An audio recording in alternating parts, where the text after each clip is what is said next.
My name is Brooke Markovichos. I'm the founder and CEO here at Allobee, and I am back to share with you tip number 3 in this series where we're talking about how to get out of that overwhelm and start making your first hire so you can onboard effectively and know really when to pull that trigger and get your first or your next hire. So tip number 3, I've already shared tips on how to do a time analysis and know what you should be outsourcing, the fears and struggles that come with outsourcing and how to overcome those.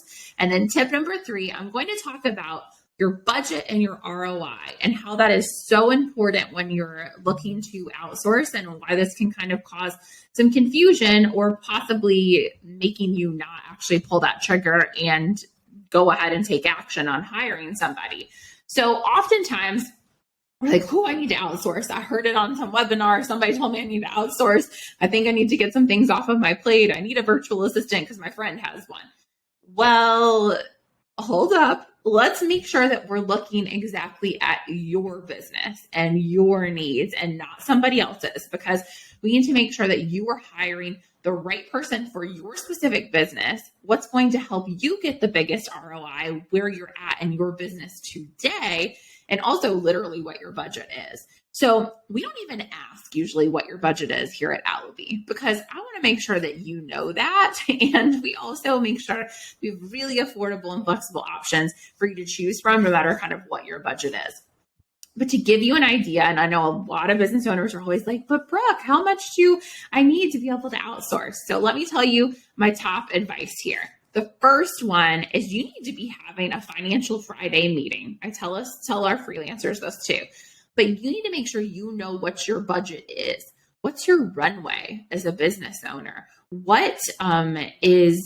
much cash do you have coming in? Do you have the money to actually hire somebody? Do you have the money to hire somebody effectively? So to give the perspective, we have packages that start at Allobee at less than $500. But a very typical range is around $500 for anywhere from 10 to 20 hours, depending on if it's a virtual assistant or a more technical or marketing person. And so you can get started with about $500 outsourcing to someone. And that's a really great place to start. It's not too much that makes you feel like really out of like the comfort zone, but it also gets you some really good work done in your business. And you can always scale up or scale down depending on where you're at in your business. The other thing is, it shouldn't be hard or a barrier to start outsourcing things. So one thing here at Allobee that we've done is we created this ability for any business owner to come in and start listing on-demand jobs. You set your price based off of your budget. You pick the scope. It could be very small. It could just be, I need this opt-in created in Canva, or this PDF guide made, or I need a quick poster for this, or I need like 10 social media posts made. You can start small and very scoped and very project-based, or you can start working hourly with a freelancer here at Allobee. So there doesn't have to be a huge barrier to how much money you can invest in this to get started.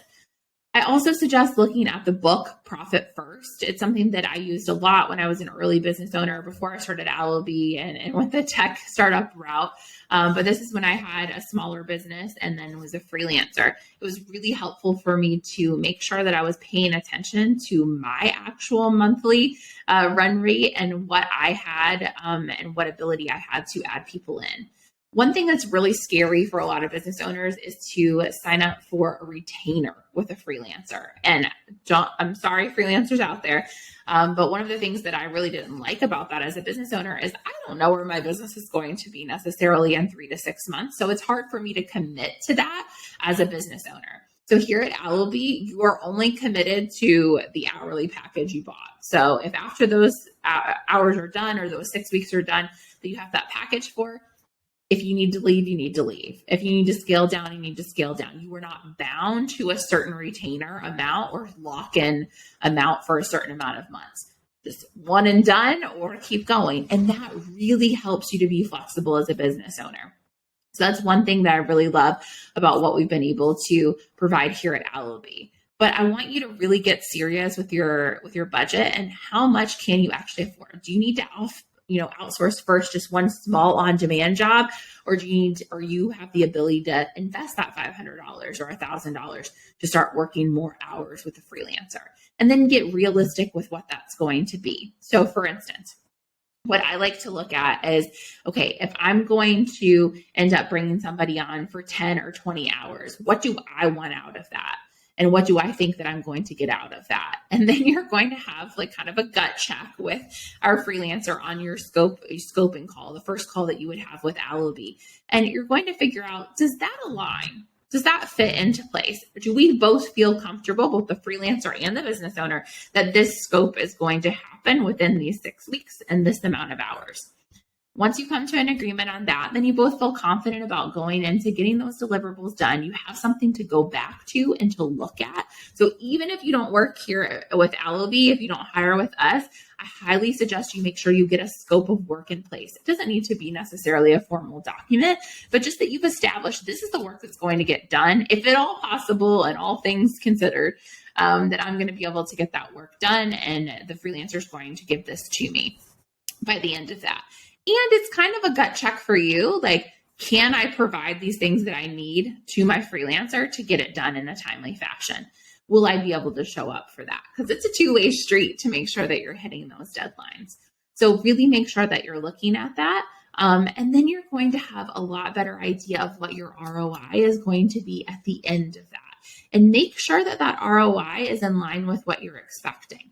And there can be a lot of ROI with that. Maybe you're going to get like a whole month of social media posts done, or you're going to get your email marketing planned out, and it's going to free up that time that you can spend on something else. So that's my tip number 3, is making sure you're looking at your budget and figuring out a realistic ROI. That's going to help you a lot in making sure to pull that trigger and get going with hiring your first or your next hire, either here at Allobee or somewhere else. I look forward to sharing with you my 4th tip. I'm going to tell you a little bit about how to choose your first low-risk outsource. So stay tuned for the next video.